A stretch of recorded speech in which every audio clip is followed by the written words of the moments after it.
मैं सदा एक सा नहीं रहता। ना जाने कितने युगों से मैं विधिवश अपने स्वरूप को बदलता रहता हूं। मैं नियंता भी हूं और विनाशक भी।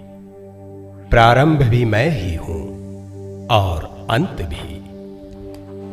हे मानव, हर जगह, हर धुन, हर ताल कलरव में मेरी उपस्थिति को जान। जल, वायु, अग्नि, वृक्ष, नदी, पुष्प, सब जगह मुझे ही अनुभव कर, क्योंकि मैं स्वयं महाकाल हूं।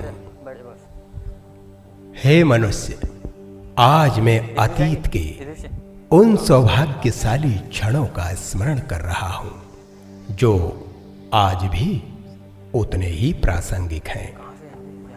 लगभग 150 वर्ष पूर्व घोर अंधकार से भरी इस दुनिया की निराशा के समूल नाश के लिए भारत की पूर्व दिशा से एक सूर्य उदित हुआ, स्वामी विवेकानंद के रूप में।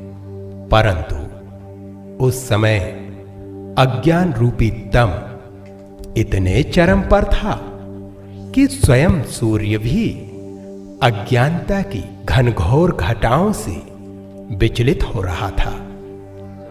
निराशा के बादल मानो सूर्य को ही निस्तेज करने का दुस्साहस कर रहे थे। तब ऐसी विषम परिस्थिति में एक दिन मेरा सौभाग्य उदित हुआ। संपूर्ण मानव जाति के हित में एक सुयोग बना जब इस घटना चक्र में सूर्य का मिलन हुआ एक महासूर्य से।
ठाकुर प्रणाम। ये नरेंद्र है, बहुत अच्छा गाता है।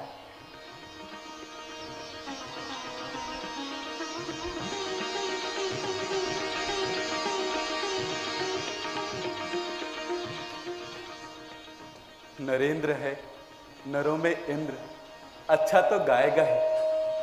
नरेंद्र, आज तो नक्षत्रों को मिलाने का दिन है पगले। आज बस तू गाएगा और आज बस मैं सुनूंगा।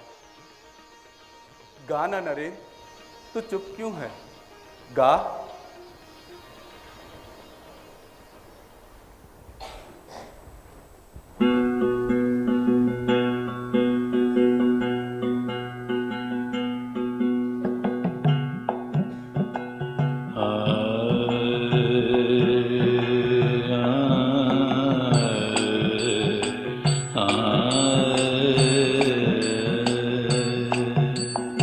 चलो मन जाए घर अपने, चलो मन जाए घर अपने।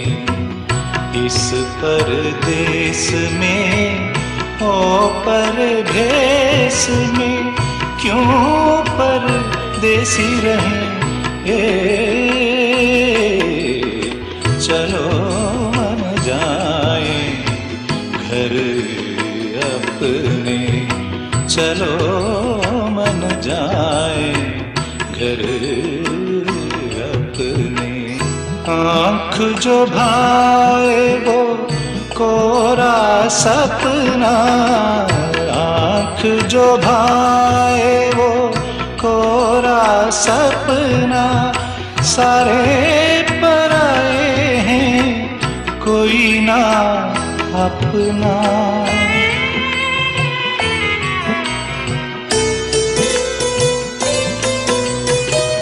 आँख जो भाए वो कोरा सपना, सारे पराए हैं कोई ना अपना। ऐसे झूठे प्रेम में पड़ना, भूल में काहे जिए। चलो मन जाए घर अपने, इस परदेस में ओ परदेस में क्यों परदेसी रहें। चलो मन जाए घर अपने, चलो मन जाए घर अपने।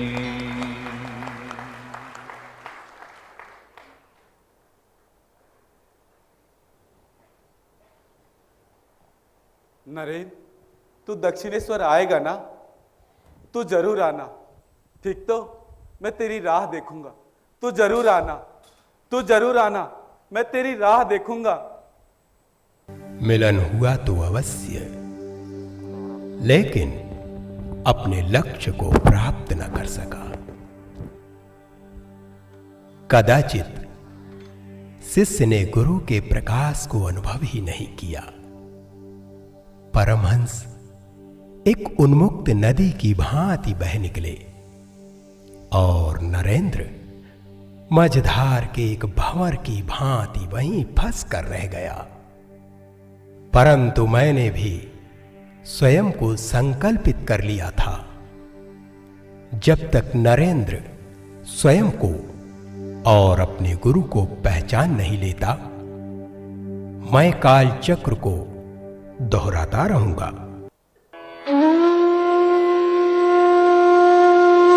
माँ, नरेंद्र तो बोला था आऊंगा, पर वह आज भी नहीं आया। माँ, उसे बुलाना। माँ, उसे देखे बिना मुझे चैन नहीं आता। ऐसा लगता है जैसे मेरे कलेजा ऐठ रहा। उसे बुलाना माँ, उसके बिना मेरे प्राण ही निकल जाएंगे। उसे बुलाना माँ, उसे बुलाना माँ, उसे बुलाना।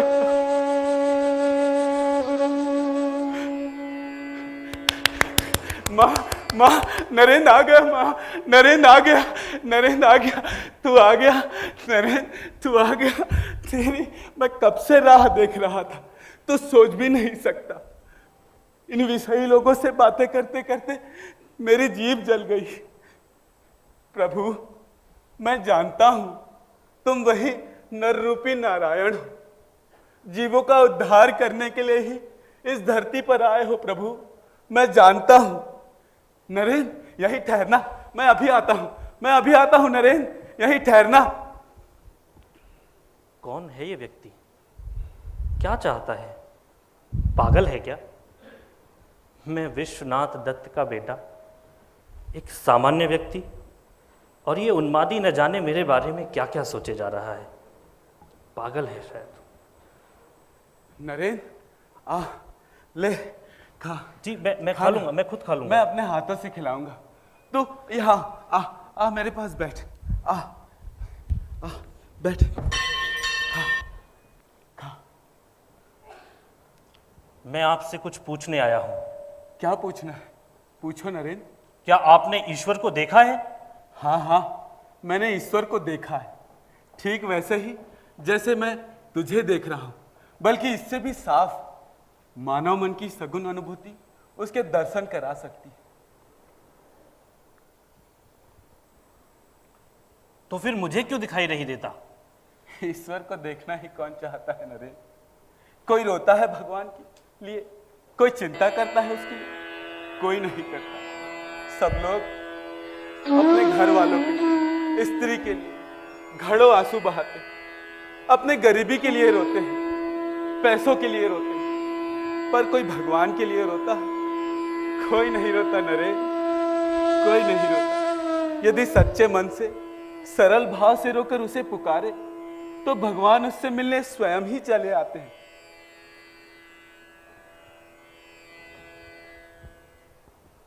ये व्यक्ति अजीब तो है, पर है बड़ा विद्वान। इसकी बातों में सच्चाई नजर आती है। क्या हुआ नरेंद्र? तू आ, मेरे पास बैठ। आ, बैठ तू मेरे पास, बैठ।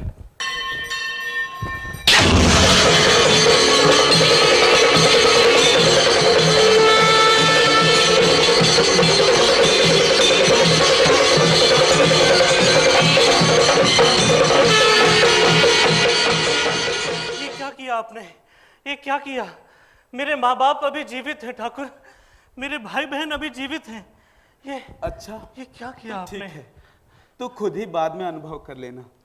बैठ, आ, तू खुद ही बाद में अनुभव कर लेना, ठीक है? ले और खा। बस मैं चलता हूँ अब। मेरे घर वाले राह देख रहे तू होंगे। वापस आएगा हाँ ना? हाँ, मैं आऊंगा। तू मैं वापस जरूर आएगा आऊंगा। ना? हाँ हाँ, तू आऊंगा, जरूर आना। आऊंगा।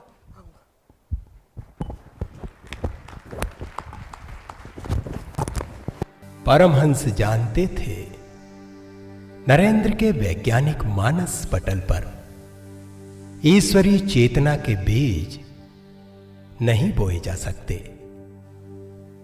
क्योंकि ईश्वरीय चेतना विज्ञान की सीमा से परे है।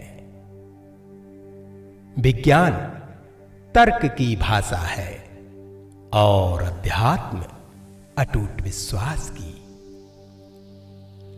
विज्ञान साक्ष्य ढूंढता है, अध्यात्म स्वयं ही ईश्वरीय चेतना का प्रमाण है। विज्ञान बुद्धि का प्रतिफल है और अध्यात्म तो आत्मा का प्रतिफल। कदाचित इसीलिए ठाकुर की ठोकर ने नरेंद्र को तार्किक बुद्धि के परे धकेल दिया। इस अद्भुत घटना के पश्चात प्रारंभ हुई परमेश्वर की एक अद्भुत लीला। परमपिता परमेश्वर ने अपने प्रिय पुत्र नरेंद्र के धैर्य की परीक्षा ली। उसके जीवन में मानो विपदाओं का सैलाब उमड़ पड़ा हो।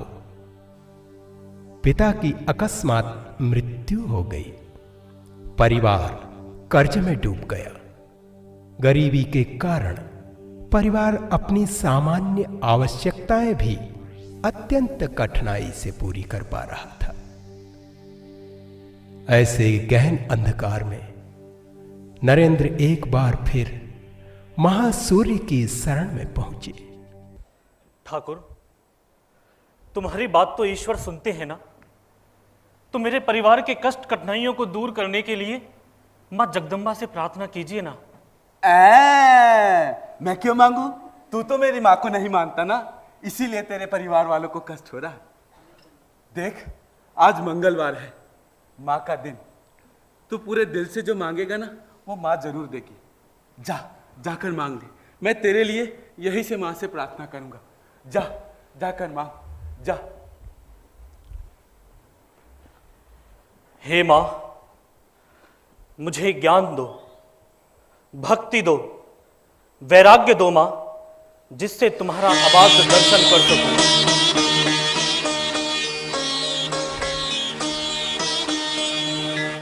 क्यों नरेंद्र, मांग लिया? नहीं ठाकुर, जो मांगने गया था वो नहीं मांग पाया। फिर जा, जाके फिर से मांग। जा जा जा जा, जल्दी जा।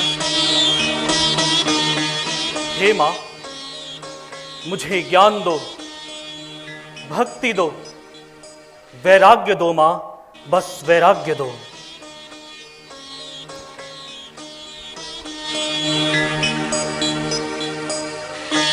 अभी तो मांग लिया ना? नहीं ठाकुर, जब भी मैं माँ के सामने जाता हूँ सब कुछ भूल जाता हूँ। दूर साला, भूल जाता है। जा, जाके पैसा मांग, पैसा पैसा। जा जा जा जा। हे माँ, मुझे बस ज्ञान दो, भक्ति दो, वैराग्य दो माँ, भक्ति दो, वैराग्य दो। आपने ही मेरे ऊपर कोई जादू कर रखा है, आप ही मुझे बार बार भुलवा देते हो। नरेंद्र, तेरे भाग्य में संसार का सुख ही नहीं है रे, इसमें मैं क्या कर सकता हूं। किंतु यदि तू मेरी माँ की सेवा करेगा तो तेरे घर वालों को कोई कष्ट ना होगा। मैं माँ को नहीं जानता, मैं आपको जानता हूं। आज के पश्चात आप ही मेरे परिवार की जिम्मेदारी दिखेंगे, याद रखिएगा। याद रखिएगा?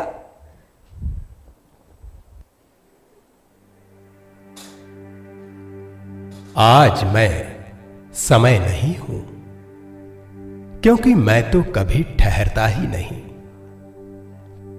परंतु आज मैं एक विवश और दुखी शिष्य की भांति हाथ जोड़े दक्षिणेश्वर की ओर मुख करके खड़ा हुआ हूं, क्योंकि आज महासूर्य की जीवन यात्रा का अंतिम दिन है।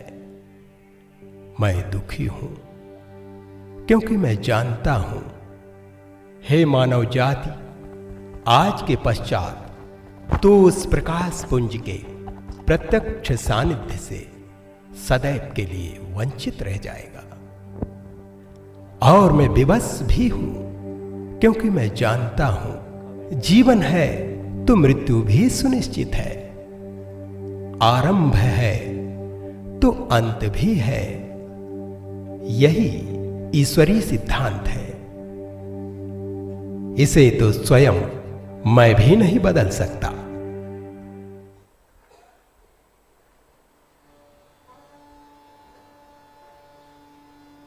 नरेंद्र, मेरे जाने के बाद तुझे ही शिक्षा देनी होगी। नहीं ठाकुर, ये काम मुझसे नहीं होगा, ये मेरे बस का नहीं है ठाकुर। तू क्या, तेरी हड्डियां भी करेंगी ये सब। मुझे जरा उठाना दो।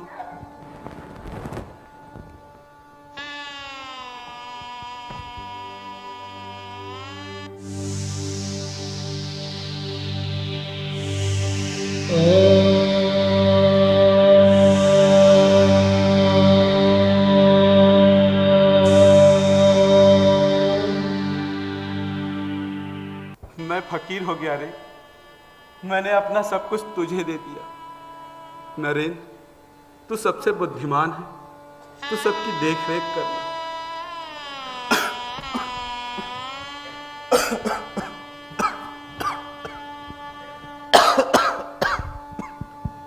अगर ये सचमुच में ईश्वरीय अवतार हैं, तो इन्हें इतना कष्ट क्यों, इतनी पीड़ा क्यों?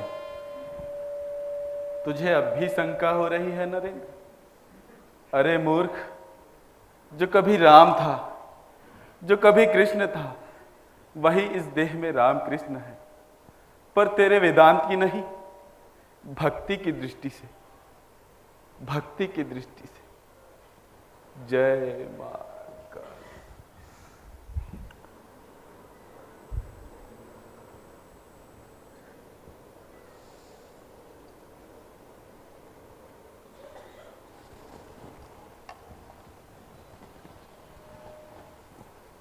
ये लो नरेंद्र, सकुशल विश्व विजय करके लौटो।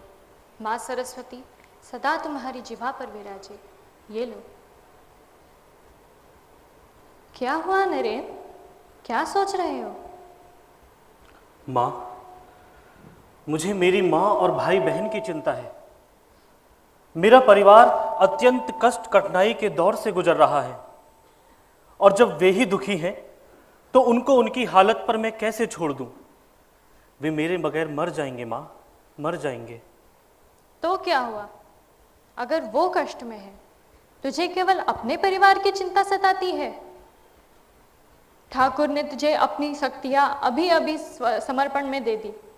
तुझे केवल एक परिवार की नहीं, ऐसे लाखों करोड़ों परिवारों के लिए अपने स्वार्थपूर्ण भावनाओं की आहुति देनी होगी। ये देश तेरे बगैर मर जाएगा नरेंद्र। जैसी आपकी आज्ञा माँ। जानता है जैसी आपकी आज्ञा। चरण पादुकाओं को तुझे सौंपने का अर्थ क्या है? अरे, तुझे ठाकुर के महान कार्यों को आगे बढ़ाना है। तुझे उनके पद चिन्हों पर चलकर उनका सपना पूरा करना है। इस देश को बचा लेना नरेंद्र। जो आज्ञा माँ, जो आज्ञा।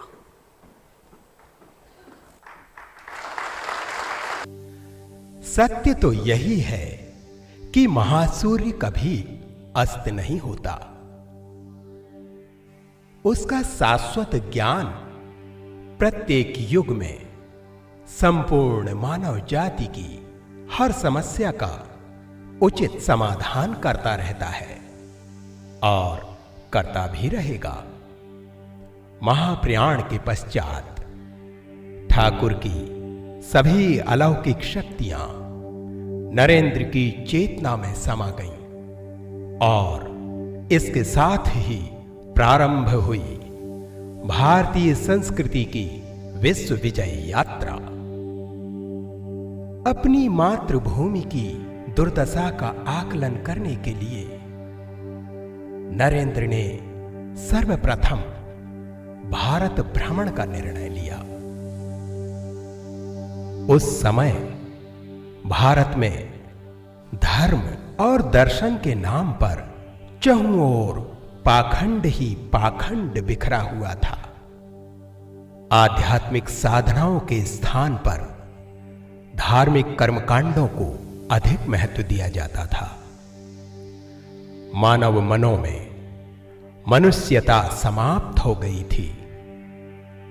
एक अज्ञात भय से व्याप्त मानवीय हृदय तुच्छ अंधविश्वासों में जकड़ कर रह गया था। भारतीय युवा अपनी ही संस्कृति को हेय दृष्टि से देखते थे और परिणाम स्वरूप भारत में पश्चिमी सभ्यता विकसित हो रही थी। आर्ष ग्रंथों की उपेक्षा कर भारतीय समाज पाश्चात्य संस्कृति को अपना रहा था। विदेशी सभ्यता की चकाचौंध उसे अंधकार में धकेल रही थी। तब भारतीय संस्कृति की गरिमा को पुनः स्थापित करने के लिए, धर्म को पाखंड की बेड़ियों से मुक्त करने के लिए, अध्यात्म को अंधविश्वास से विलग करने के लिए नरेंद्र ने सांसारिक विषयों से पूर्णतः संबंध विच्छेद कर युवा सन्यासी का वेश धारण किया और बन गए स्वामी विवेकानंद। वे भारत के हर छोटे बड़े गांव, कस्बे और शहर में जाते, एक सभा आयोजित करते और युवा भारत को अध्यात्म का व्यवहारिक स्वरूप समझाते। इसी क्रम में अलख जगाते जगाते एक बार वे बंबई पहुंचे। बंबई के एक सुप्रसिद्ध सभागार में उपस्थित विद्वज्जनों के बीच उन्होंने उद्बोधन आरंभ किया। तभी भाइयों और बहनों, मैं एक ऐसा धर्म चाहता हूं जो हम में आत्मविश्वास और राष्ट्रीय स्वाभिमान का बोध जगा दे और हम में चारों ओर फैले समस्त कष्ट कठिनाइयों को दूर करने की शक्ति भर दे। मातृभूमि के लिए मन में केवल प्रेम उमड़ आए, इससे काम नहीं चलेगा। जरूरी है अपने भारतवासियों को देखने के बाद आपके मन में हलचल कितनी उत्पन्न होती है।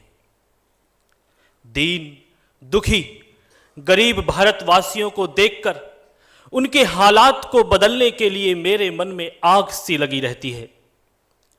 मैंने कई विद्वानों को यह कहते हुए सुना है कि गरीब अपने कर्मों का फल भोग रहे हैं। भाइयों बहनों, यह नकारात्मक सोच हमें संवेदनहीन बनाती है। अरे गरीब जो भोग रहे हैं वो उनके कर्मों का फल है, तो उनके दुखों को दूर करना हमारा कर्म होना चाहिए। यदि ईश्वर को चाहते हो तो मनुष्य की सेवा करो, यही सिखाती है हमारी भारतीय संस्कृति। संवेदना का विकास करती है हमारी पुरातन वैदिक संस्कृति।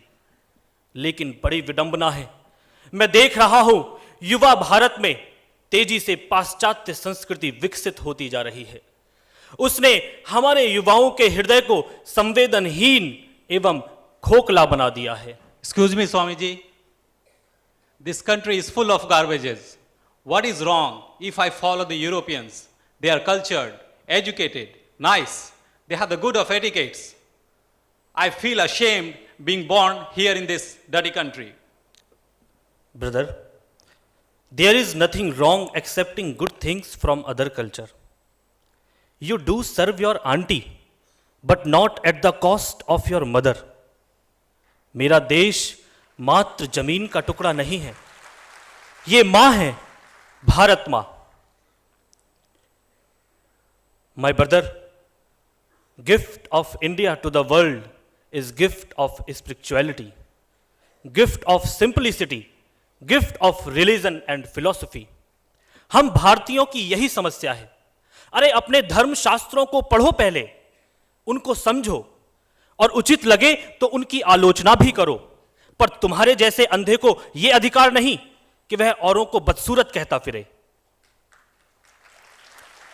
मेरे भावी सुधारकों, मेरे देशभक्तों, हृदय से अनुभव करो अपनी भारत मां की पीड़ा को। क्या तुम हृदय से अनुभव करते हो कि भारत को अज्ञान के काले बादल ने ढक लिया है? क्या तुम हृदय से अनुभव करते हो कि लाखों करोड़ों लोग रोज गरीबी के कारण भूखे मरते जा रहे हैं? क्या तुम हृदय से अनुभव करते हो कि देव और ऋषियों की संतानें पशु तुल्य हो गई हैं? मैं ये नहीं कहता कि आज का युवा अपने हाथों में माला पकड़ ले। मैं ये भी नहीं कहता कि वह एकांत में बैठकर शांति की खोज करने लगे। मैं तो उसे खुली आंखों से भगवान दिखाना चाहता हूं। भाइयों और बहनों, राष्ट्र ही हमारा देवता है। ये दीन दुखी ही व्यक्ति ही हमारा भगवान है। सेवा करें हम अपनी मातृभूमि की, वंदना करें हम अपनी जन्मभूमि की, भारत मां की। वंदे मातरम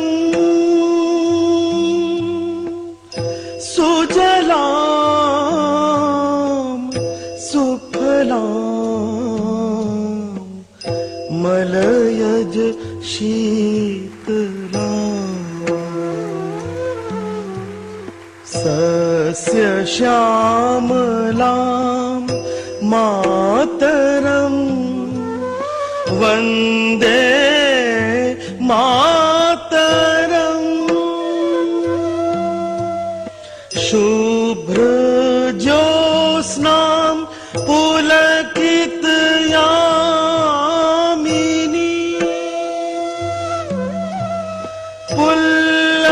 पुल्लकुसुमित द्रुमदल शोभिनी सुहासिनी सुमधुर भाषिणी